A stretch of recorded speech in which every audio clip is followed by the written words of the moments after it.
Today, we're charting a course into the freezing waters of the High North, where the geopolitical ice is cracking under the weight of a crisis that threatens to sink the NATO alliance. We are looking at the escalating situation surrounding Greenland, a self-governing territory of the Kingdom of Denmark, and now the object of an aggressive acquisition campaign by the United States. You might remember back in 2019 when President Trump floated the idea of buying Greenland. At the time, it was dismissed as a large real estate deal, a tycoon's fantasy. But as we look at the situation in 2026, the laughter has stopped. Following a military operation in Venezuela that demonstrated a new willingness to use force for hemispheric security, the White House has declared that acquiring Greenland is a national security priority. The rhetoric has shifted from purchase to ultimatum, with the President's press secretary explicitly stating that utilizing the US military is always an option. Matters escalated sharply on Sunday the 11th of January. Speaking aboard Air Force One, President Trump explicitly warned that the US would take the island one way or the other, claiming that if Washington didn't act, China or Russia would. He mocked Greenland's current defences as consisting of nothing more than 2 dog sleds against Russian destroyers, and when asked about the risk of destroying the NATO alliance, he simply shrugged. If it affects NATO, it affects NATO. The administration claims that Greenland is covered with Russian and Chinese ships, creating a security vacuum that only the US can fill. As we will see, this is a fabrication designed to sell a land grab to the American public. So if the ship's excuse is hollow, what is the real reason? It's not just about rare earth minerals, it's about the Golden Dome.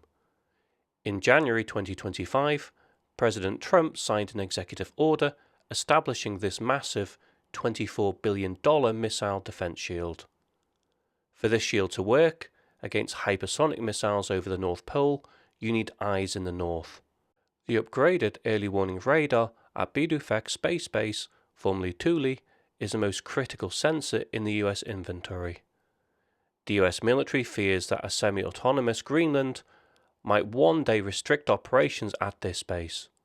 They want to own the ground to ensure the radar never goes dark. This video is your reality check. We're going to strip away the diplomatic noise and look at the hard facts. The core of the US argument is simple. If Washington doesn't take Greenland, Moscow or Beijing will. President Trump recently claimed the island is covered with Russian and Chinese ships. First, let's talk about Russia. Make no mistake, the threat here is real, but it's not an invasion fleet. The Russian Northern Fleet, based just around the corner in Murmansk, is the crown jewel of their navy. Their strategy is the bastion defense, hiding their nuclear missile submarines under the Arctic ice where they are the hardest to find. To protect them, they need to push their defensive perimeter south, right past Greenland. So are they coming to occupy Greenland? Highly unlikely. Russia struggles to keep its ships afloat in the Black Sea. Trying to land and sustain an occupation force across the freezing North Atlantic is a fantasy. The real danger isn't Russian boots on the ground, it's Russian cruise missiles flying over the ground to hit American radars at Bluff. The threat is kinetic. It's about strike capability, not conquest. Then there's China. Beijing calls itself a near-Arctic state, which is a bit like me calling myself a near-Olympian because I own trainers. Trump says that their ships are all over the place, but if you look at the AIS data, you won't find destroyers. You'll find research icebreakers and cargo ships. The Chinese Navy doesn't have regular patrol presence here. China's weapon of choice isn't a missile, it's a contract. They tried to buy 3 airports in Greenland back in 2018, but Denmark stepped in to block it. Now they are eyeing rare earth minerals. While the US is funding rival mines to break Chinese grip on crucial minerals, Beijing plays the long game. This isn't a military invasion, it's a resource monopoly. So is Greenland vulnerable? Militarily, the idea of a Red Dawn-style invasion is pure Hollywood, but the threat of Russian subs cutting undersea cables and China buying political influence, that is the quiet war that's already being fought. This brings us to the most critical part of the analysis. If the US argument relies on the idea that Denmark is too weak to protect Greenland, how does Europe prove them wrong? They don't need to fight the US, they just need to prove that the security vacuum is a myth. Enter the Joint Expeditionary Force. This is not NATO, it's a UK-led coalition of 10 Northern European nations, including Denmark, Norway, Sweden and Finland, designed specifically for flexible, rapid response in the High North. Whilst the US talks about a vacuum, the Joint Expeditionary Force has been quietly filling it. In late 2024 and 2025, they conducted major exercises like Joint Protector and Arctic Light, explicitly practicing the defence of critical infrastructure in the Baltic and Arctic regions. If Denmark deploys a Joint Expeditionary Task Force to the Davis Strait, they can park a modern capable task force off Greenland, demonstrating a visible European shield that secures a territory without needing Washington's help. Crucially, there is absolutely no treaty preventing Denmark from permanently basing ground troops in Greenland. The 1951 Defence Agreement affirms Danish sovereignty, and they are already exercising this right.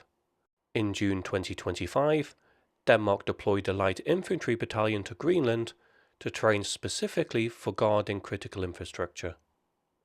This changes the military calculus entirely.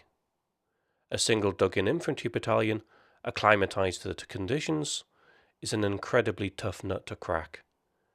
It would mean a surprise takeover by a small Russian raiding force, or little green men, practically impossible.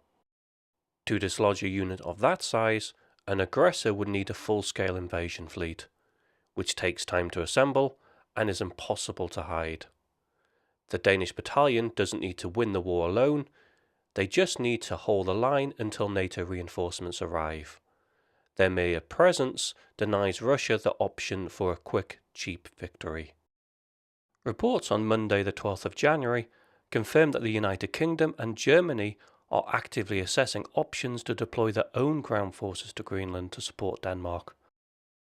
This potential mission, which German officials are reportedly calling Arctic Sentry, would see the British and German soldiers standing shoulder to shoulder with Danish troops. This destroys the US argument that Denmark is incapable of defending the territory. By internationalizing the defense of the island, these major NATO powers are sending an unmistakable signal. The security vacuum is a myth, and Europe is ready to fill in with Allied boots on the ground.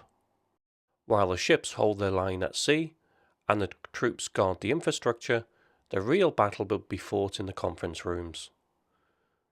But if the US does not back down and negotiate a treaty to upgrade their existing bases, Denmark's strongest card is Article 4 of the NATO treaty.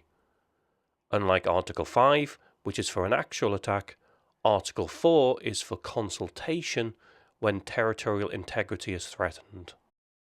Invoking Article 4 would be a massive wake-up call for the US. It forces the US administration to sit at a table with 31 allies and explain why it is threatening a member state. However, there is a risk. Donald Trump is not known for taking criticism well. Faced with a unified European front, he might very well throw his toys out the pram and says he's going to pull the US out of NATO entirely. But here's the twist.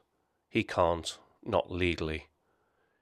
In the National Defense Authorization Act for fiscal year 2024, Congress inserted a bipartisan provision, Section 1250A, that explicitly prohibits any president from withdrawing from NATO without a two-thirds majority in the Senate or an act of Congress. If Trump tried to leave the alliance in a rage, he wouldn't just be breaking a treaty, he would be breaking US law. This creates a fascinating dynamic.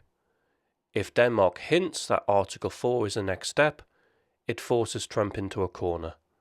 He can either back down and negotiate, or he can try to leave NATO and plunge his own administration into constitutional crisis.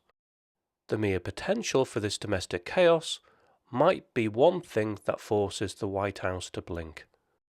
It forces President Trump to choose: either respect the treaty and negotiate for the Golden Dome upgrades, or violate US and international law in front of the entire world. We must be clear. The narrative that Greenland is vulnerable to a sudden Chinese or Russian military takeover is smoke and mirrors. The sheer distance, nearby NATO allies, and the existing US presence on Greenland make a hostile invasion by adversaries nearly impossible. The ships all over the place claim is a fabrication designed to manufacture consent for a strategic land grab. The reality is that this is a diplomatic siege, not a military one. The US administration is using the threat of force to bypass the legal requirement of consent for its Golden Dome missile shield. They believe that by declaring a crisis, they can force Denmark to hand over the keys to that island. However, if Europe holds a united front, the calculus changes completely. By physically demonstrating that the Arctic is secure, the European allies effectively remove the US's excuse for an invasion. They strip away the pretext of national security and reveal the demand for what it is. Hopefully this united stance will force the United States to do the right thing, abandoning the rhetoric and returning to the negotiating table. Because when the excuse of vulnerability is gone, they must either invent a new lie or accept that their allies are partners, not property. This is fundamentally a case of escalating tension to force a concession. But the real tragedy is that this brinksmanship was likely completely unnecessary. The move was designed to secure facilities and forces to help defend the United States, something a loyal ally like Denmark has consistently supported for decades. Even if Greenland were to choose independence in the future, legal frameworks exist to maintain these critical defence treaties, and Greenland has shown every indication that it values the American security umbrella. To get what it needed, Washington didn't need an ultimatum, all they had to do was ask. But what do you think? If Europe unites and stands up for Greenland, does Trump blink, or is this another step towards the end of the Atlantic Alliance? If Europe does act, will it be fast enough to forestall a US takeover? Let us know your thoughts in the comments below. Thanks for watching.